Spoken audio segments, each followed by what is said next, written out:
All right, so in this video, we're fixing up the old 2010 Dodge Ram. It's got a number of issues, but just a quick disclaimer if you're new here. This is a documentation vlog channel, not a how-to channel. So I'll give you tips on these that some of the other videos that I referenced for these repairs did not mention, but I'll also link a couple of the really important ones. If you're looking for a really good resource on how to fix your evaporator core or your heater core, for example, I'll have a link to those videos that I watched in the description because they were good and they helped, and they're way better at that stuff than I'm going to be. Again, this is just a documentation channel, but we did a lot of work to get the truck ready for the next lawn care season, and this is just the highlights of that process. All right, so here's how my morning's going. Working on an AC fix on the old Dodge Ram. This is a problem that started up about 2019. Oh yeah. And basically it's a leak here behind the dash. And I was quoted, in 2019, I was quoted $2,500 to do this. I've got about 2.5 hours in tear down, and I've got 3 bolts that hold this on, and then we can put it back together with the new parts. So let's get it apart. And look how dusty and grimy it is. That's where the leak was, part of it. But that's work truck dust. All the videos that I see of this being done, it's all clean and nice under here. No. All right, so here's the box. We got it out. And again, I want to show you the work dust grime. All the videos I see of this, it's all clean, but like this thing gets dirty. So I'm gonna clean all this out. Probably make the truck smell a lot better. Might see if I can find some replacement little cushions here, because that's, I mean, look at that. It's totally disintegrated. And then while we got it apart, I'm doing the heater core and the evaporator for the AC. So I've got to take all of this apart and let's see if there's a leak in here. I hope I didn't do this for nothing. Holy cow, no wonder my AC doesn't work. Look at that mess. This is kind of like a mini radiator kind of under the dash, and yeah, it is completely clogged up. And there was a Freon leak. I mean, you can see all it's kind of wet, like mushed in there. And a lot of that is from dust from work. Just getting blown up under the dash and sucked into here. I'll have to clean out this whole daggum thing. So here's a little tip. When you are doing this job, there's these little pins here that none of the videos I watched mentioned this. These obviously they're gonna break. I mean, you're gonna break one. I don't see how not. The way these are put in is absurd. But there's also these little pins, like dowels, that you have to not only slide it off, but you have to slide it out. So like this one here, I'll just put it. So here's a rough idea of the orientation, okay? There's this cover here, and you can see the shape of it is like an L, and one of those pins goes up into there. You can see the pins going here, and then this one here in the back, which is right here, you have to unclip from this point. Okay, you have to unclip there, but then you have to pull out so that you're not damaging this. You have to lift up and pull out and like shimmy it. None of the videos that I saw mentioned these little weird pins, so be real careful when you're pulling. The first thing that I pulled off, I broke too. I was able to get this weird L-shaped part off without breaking anything though. All right, so I got everything apart. It's very filthy. This is my evaporator core. This is what makes your AC an AC. And look at that, it's nasty. is my heater core. I'm just changing it while I'm here. And I've got to clean all of this. It's just so much caked on dust from work. You know, if you're doing lawn care work like we are, this is what your stuff looks like behind the dash. All the videos I've seen of this, all this stuff is perfectly clean and pretty. But I'm going to change out all the blend doors. I'm going to change out this guy, clean this up, probably put a little bit of grease or oil or something, clean all that up. Yeah, I'm just trying to get it 100% while I have it apart. Look at that. Messy, messy.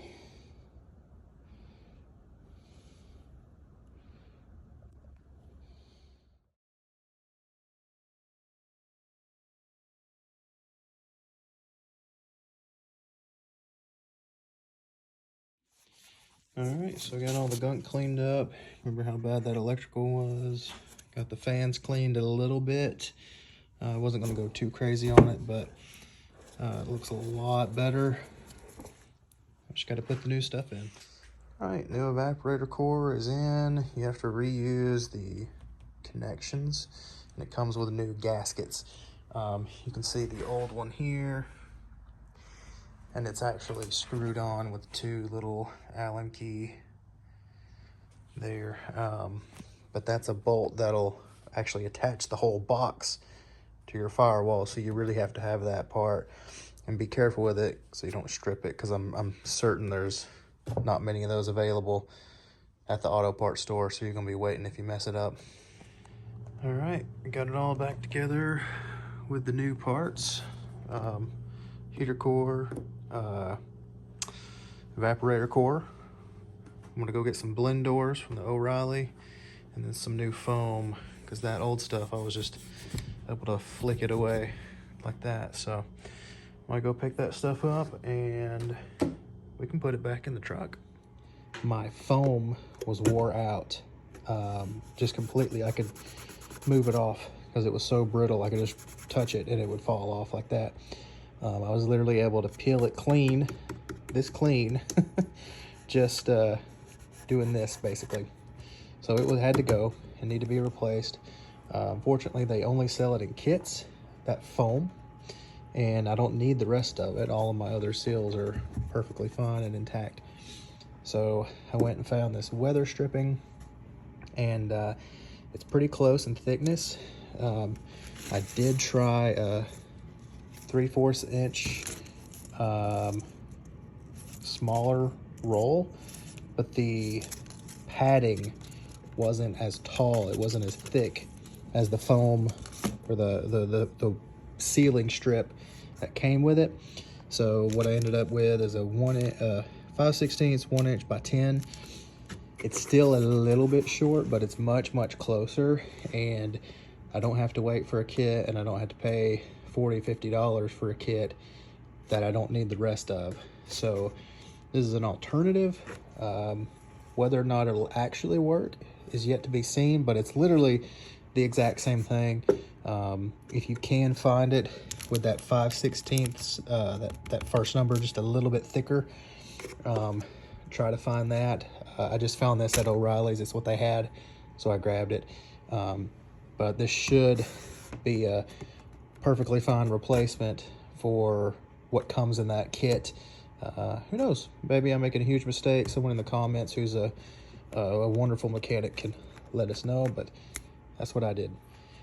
All right, so to apply it, just roll it out, stick it on, really try to mash it into these little moldings, I don't know how to say it, and then I just cut at an angle to make my turns, and I'll fold it over, make the turn. It's hard to do with one hand. That's it. And then this little flap, just to make sure that nothing's uneven, I'll go back and cut it. Just get a little cut there, just so everything's as close to even as we can get it.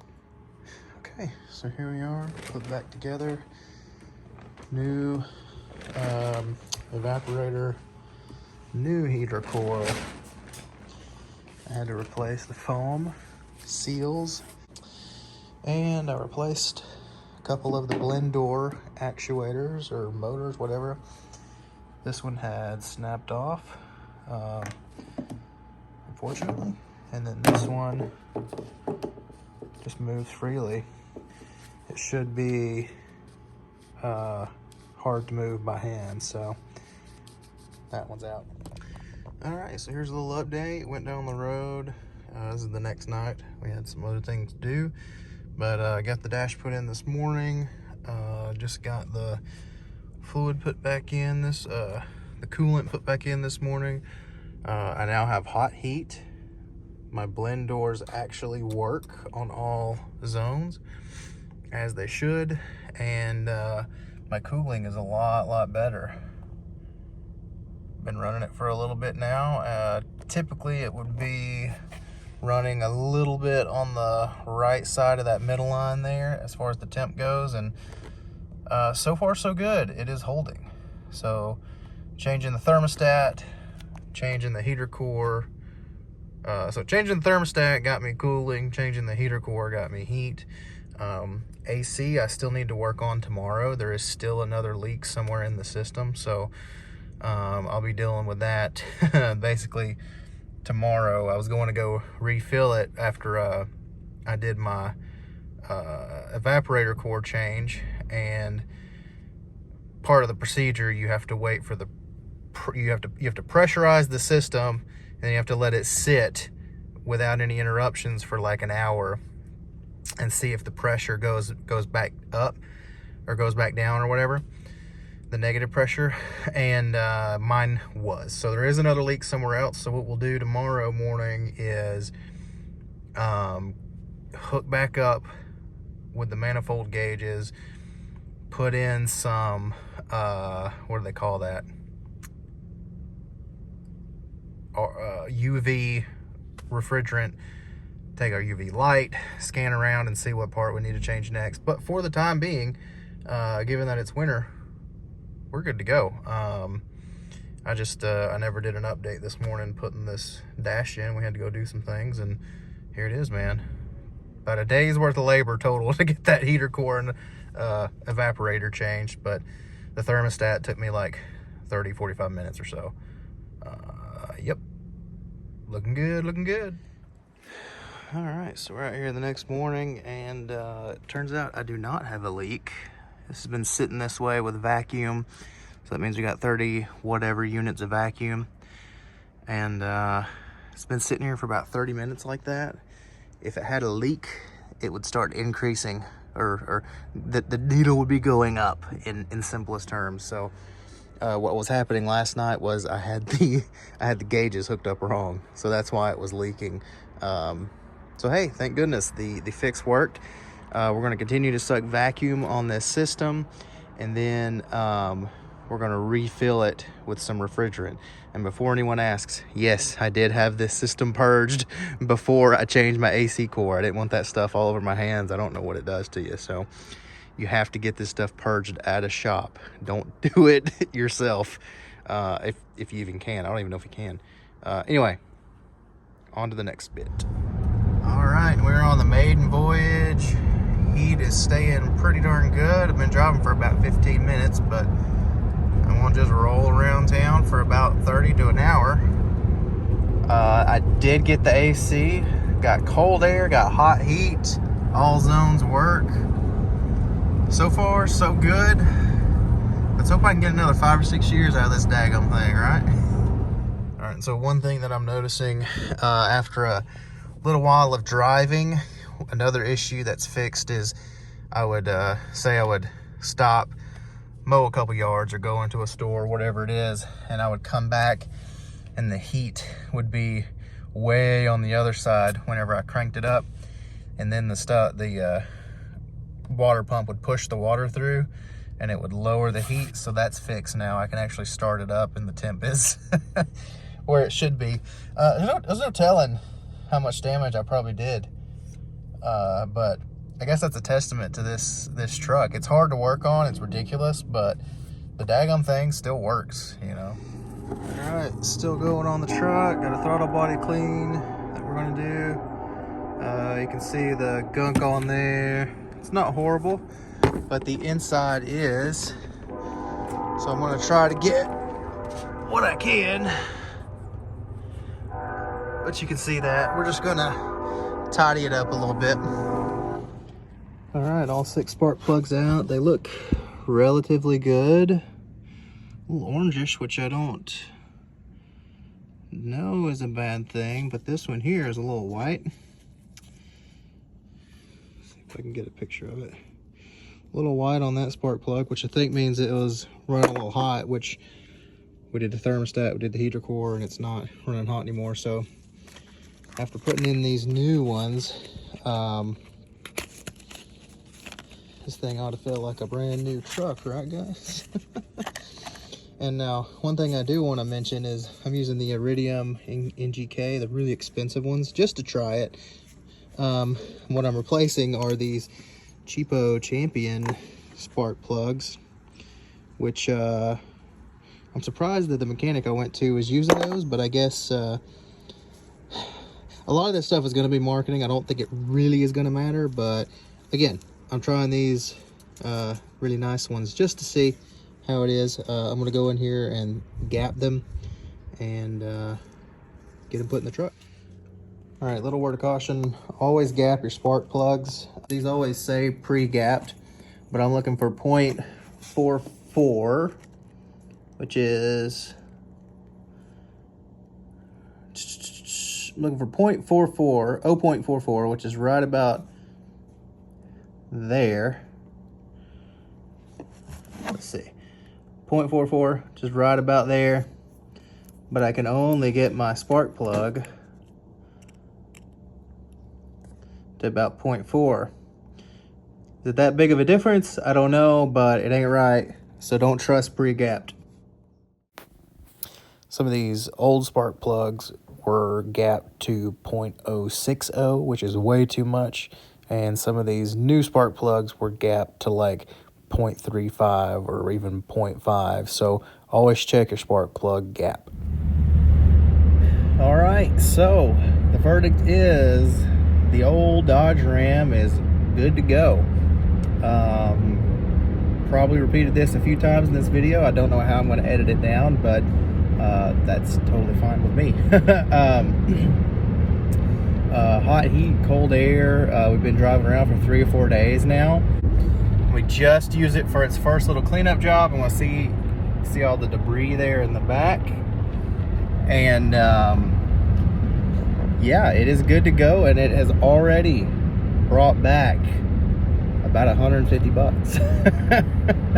So yeah, man, I'm gonna make a video separate from this about basically why I'm gonna be very frugal for the next 2 years or so and just buy and fix used equipment. Try to keep everything running as long as I can, just to keep my expenses as low as possible, but that'll be the next video. This one's just to cap off the fixing up of the Dodge Ram. I'm super happy to have this thing usable again, and I'm looking forward to riding around in the old Reliable in 2026. Yeah, thanks for watching.